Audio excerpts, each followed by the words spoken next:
in hearing these stories, I just have to say, this seems like the most courageous kind of love.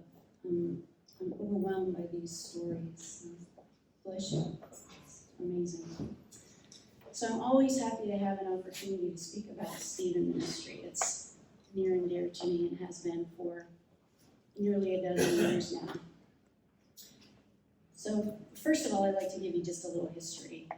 Stephen ministry began in 1975 in St. Louis by Reverend Penn Powell, who trained 9 people in his congregation to assist him in helping people in his congregation.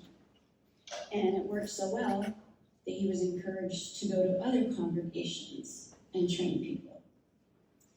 And it grew exponentially from there, whereas today we have some 13,000 congregations enrolled in Stephen ministry.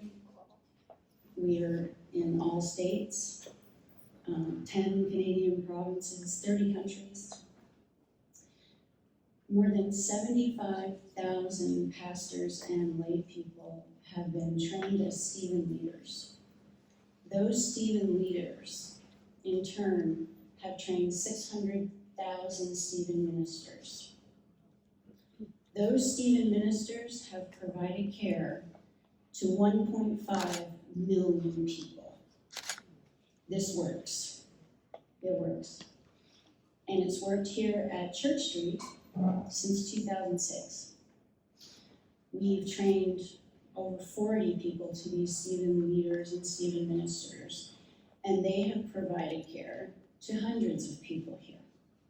Hundreds of people. So I want to talk a little bit about how it actually works.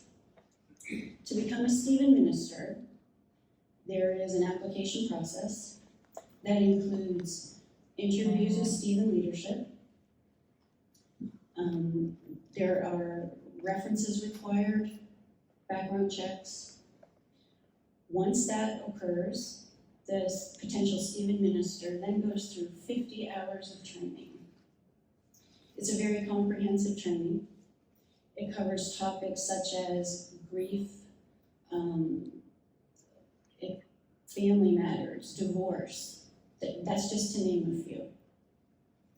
Once that is completed, they can then become a Stephen minister. They can become commissioned. Some of the other things that they continue to train in are things on the practical side of things. How to conduct a visit, how to manage your documentation, how to maintain confidentiality, which I'm going to talk more about in a bit because that's a cornerstone. Once they are commissioned, they can be assigned a care receiver. Now here at Church Street, that's done by Pat Clenenden. And the only people that know about these assignments are the Stephen minister, the pastor, and the care receiver. All of these relationships are kept completely confidential. As I said, it's a cornerstone of this ministry. No one will ever know about these relationships.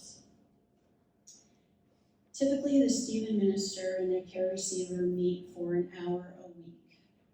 And of course, there's circumstances where we adjust that. If someone's in the hospital or in a nursing home, we adjust that according to the situation, but typically, it's an hour a week.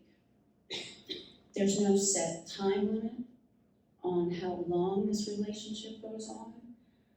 Some of them have gone as short as a few weeks. Some of them go on for years. It's completely dependent upon the need and the situation. We adjust accordingly. Stephen ministers are often called the after people. We go in after the phone call you never wanted to get, after the diagnosis, after the funeral. Stephen ministers go in, and we come alongside people and walk with them through their difficulties.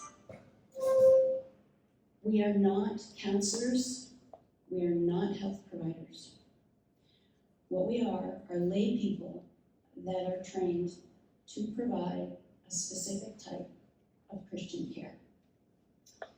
And what that means is that what we do for others when we're with them in their difficulty is we care for them on behalf of Christ. We are a conduit.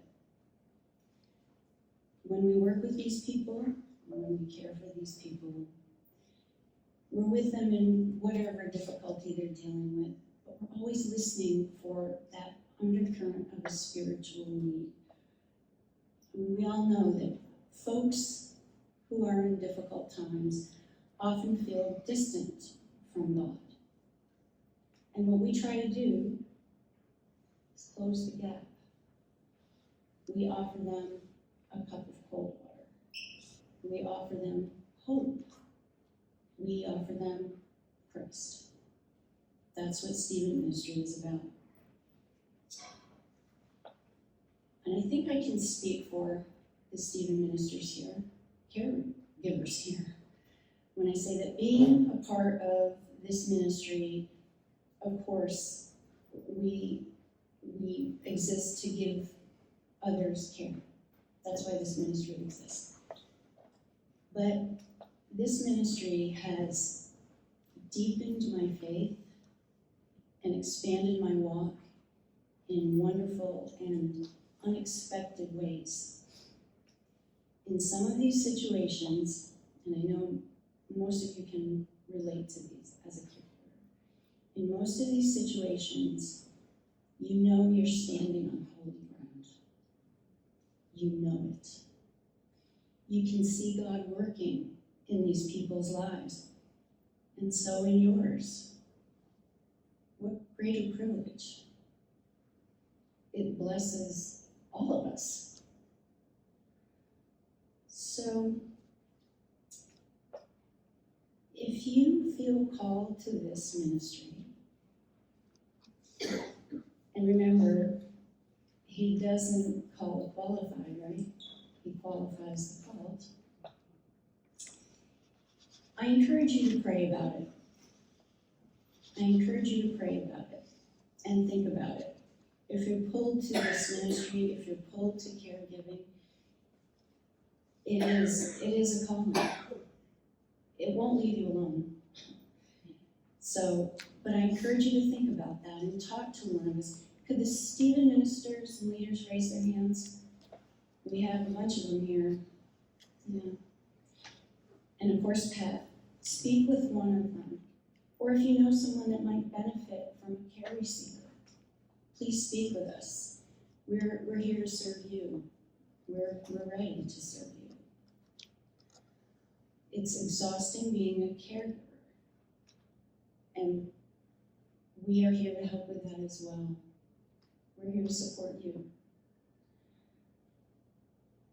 Does anyone have any questions for me or Pat or the other student ministers while I'm here? I didn't want to take up too much time.